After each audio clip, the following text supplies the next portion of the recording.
Every Friday, I want to take a few moments just to make a short episode where I reflect on this week's guests and maybe some key points that they shared. In Steve's story, it was very interesting and it was powerful because he's such an incredible performer. He has an amazing career. He reaches out and touches so many people.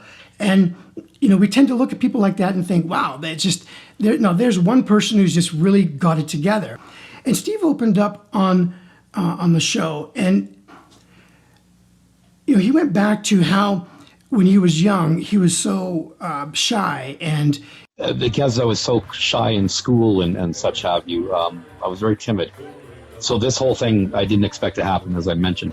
All of a sudden, it's almost like Elvis in a sense. It was hard for him to make friends because they moved around a lot as a military family. And he ended up going into depression, as a matter of fact. What I didn't realize, Ed, was I was dealing with anxiety and depression. Trying to keep up the look and try to keep up the standard and try to want everybody to see him as a super awesome performer. And it's hard for anybody to keep up, a standard when we're not living from our true, authentic selves. But I was so worried about letting people down that I went out and did it anyway. And I wore myself down to the bone. I just burnt myself out trying to please everybody, that if I don't continue doing this, I'm not worth it. And as his success began to skyrocket, he was kind of overcome with the fame and the attention that he had.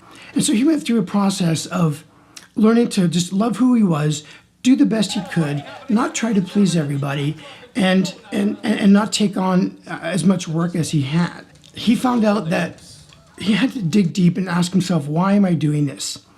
And at the end, he discovered he wanted to give back to the elderly. He felt that the elderly were not getting the love and the care and the attention that they deserve. Our seniors are essential. I believe that. They're the foundation of our country. We've got to treat them better than we do. And in the midst of the COVID crisis, he found ways to still serve and not worry about a paycheck, and just trust that was going to come at some time in the future as he gave of his time and his talent to be a blessing to other people.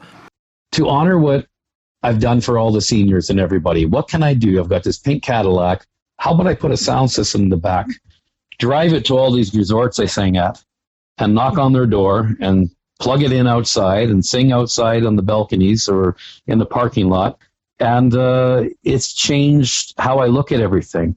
And it was great because just right after our episode, he went out to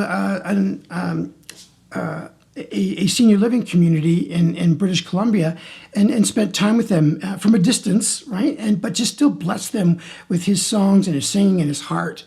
And he decided that compassion for the elderly was more important than his ego and his depression and anxiety. And he felt that not to worry about money, but to focus on being who he was and then giving of himself to other people.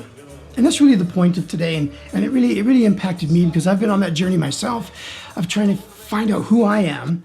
How can I give back?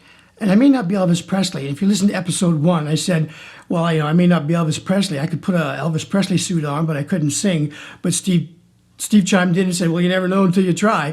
And well, I could dress up in an Elvis suit, but I can't sing. But I believe we all you don't know until you try. well, I'm game. I'm not afraid.